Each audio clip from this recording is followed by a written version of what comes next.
Hi everyone, thanks for being with me. And I just want to say thank you for all those people that have viewed my videos over the last few days. It's been a deluge of views and certainly subscriptions. So, and I don't want to keep flogging this point, but most people on YouTube do. Feel free to subscribe to my channel. It doesn't cost you anything. Just press the subscribe button, and at the end of the day, that helps me to increase my viewership, which I find quite exciting. So please do that as well. And I just want to say that at this particular point in time, it's important to have a continuing discussion around what's happening politically here in Australia, because my site really is about commenting. So make a comment, critical or not. Just make a comment, any comment that you like about any of the subjects that I'm talking about, because this is a community, and I'm planning to build this community through YouTube. On my last video, I've got over 300 comments, and I'll try to get through as many as I can. And I've started doing that yesterday. But it is about you having conversations with others and letting people know what you think. And the range of topics are immense. I've had someone from the family court talk about the issues they have, and I have a whole host of others reflecting on Sky News in particular, on the right-wing media and so on, and the way that it is becoming more and more irrelevant. And it's exciting to get those comments back, and it's just exciting for me to be able to read what you have to say. So please continue with those comments as well on my channel. I want to talk a little bit about an article that Annabelle Crabbs wrote in the Australian, on the ABC website, which I thought was quite interesting and quite clever in many ways. She talked about what happened in Rome in terms of the conclave, and sort of related that to what's happening in Australia politically, because of the conclaves that we're now having in relation to the Liberal Party and the Greens and the Nationals trying to sort out who their leader will be. And I can assure you that it won't be anybody as diverse or as interesting as even a Pope would be. And particularly this particular Pope, because he's the first American Pope that they've ever had, and he is a person, I think, that appears to be relatively progressive. But let's wait and see how that pans out. I'm not a Catholic. I'm not in anything for that matter.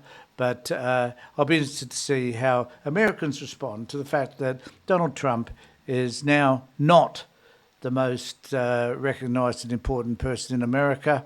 That will be the new Pope. So those 133 cardinals, they can all go home now, because here in Australia we have our own conclave happening, not just for the Liberal Party, but among the National Party and the Greens as well. So never before have there been three political groupings suffered simultaneously as a result of the same electoral event, such an extinction event of leadership, says Annabelle. And while the Labor Party's headline news from Saturday was triumph, gaining, of course, so many seats, so many smiling women, the truth is that the influx of new talent has challenged the existing pecking order so sorely that the crepuscular conclave of the New South Wales and Victorian right factions are delivering scenes of backroom carnage that would make even a Borgia Pope blunt, says Annabelle. And I think it's interesting just to note at this particular point that there is a struggle going on, particularly within the Liberal Party, as to who will be the leader. Now, at the moment, the forerunners are Angus Taylor and Susan Lee.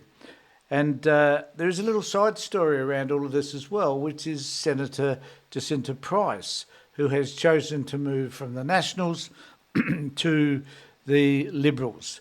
A sensible and realistic move for Jacinta, because she wants, I think, to have further power, and she realises that that power will never be realised as long as she stays with the Nationals. And the Nationals, or some of them at least, are not too happy about this. Now, I'm not going to make any in-depth comment about Senator Price, except to say that I think there are lots of Indigenous people who were very disappointed in the perspective she took in relation to The Voice. 80% of Indigenous people voted in favour of The Voice, and Jacinta was one of those voices that was obviously against it. And the Liberal Party and the people on the right celebrate that because of the influence that they believe that she had in relation to the No campaign. Now, I think that's a matter for debate. Happy to debate it.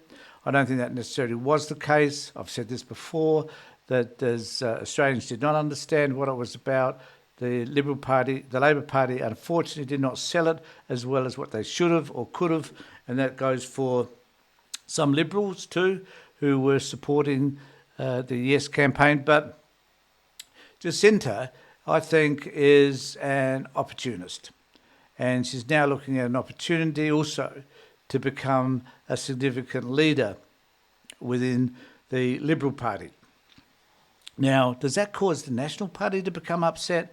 Are there people in the National Party who perhaps will object to Jacinta's role in all of this? Well, I suspect that there will. And we're starting to see the impact of this right now. Now, I do need to say that it's important that we understand that the Liberal Party are bereft of women, that they, even in the last campaign, they didn't have nominations that were primarily women. There's still a men's club, let's face it. And women don't have the same opportunities, it appears, within the Liberal Party as they do within the Labor Party or the Greens for that matter. So the fight is on. The battle is on. The question is who's going to win. And the other question is who really cares. But it's interesting watching the fight because somewhere amongst all of this, they will produce a leader that none of us want. And and if we're on the left of politics, does it really matter to us? Well, actually, frankly, it does, because it's important that in any democracy, particularly at the Westminster system democracy, that there is a strong opposition, whether that be 1, 2 or 3 parties or even more, it doesn't matter, providing there's someone pushing back against the government, keeping the government accountable, making sure that they're doing the right thing, that they are looking after the people that they said they're going to look after, that they're meeting the promises that they've made. It is important, therefore, to have an opposition that's capable of doing that. And if you've got Angus Taylor and Susan Lee, who I think, and look, I watch a lot of Question Time.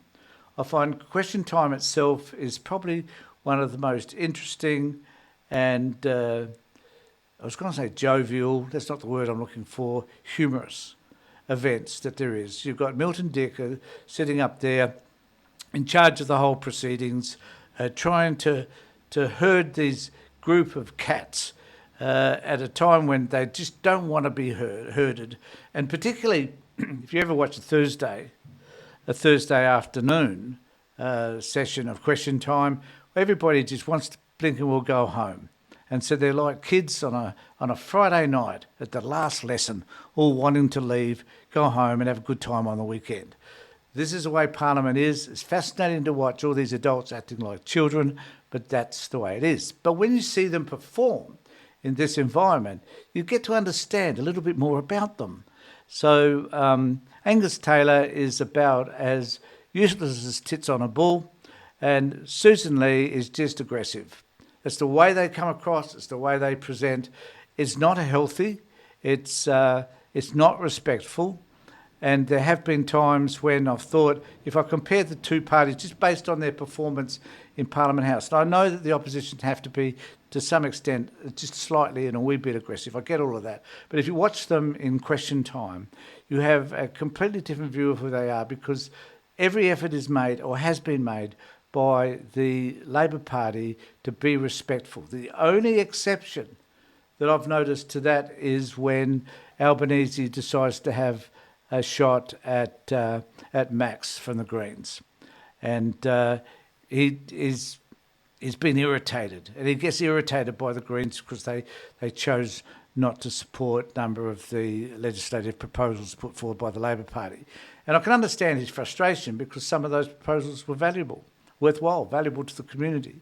And it was hard to understand why the Greens would oppose them, because at the end of the day, the Greens didn't get what they wanted anyway.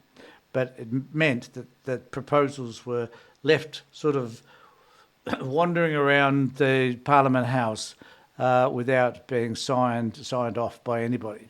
Let me know what you think in terms of how the Liberal Party is going, whether or not you actually care about who they select. And, they're going to be in opposition for a while, for a long while probably. How effective can they be?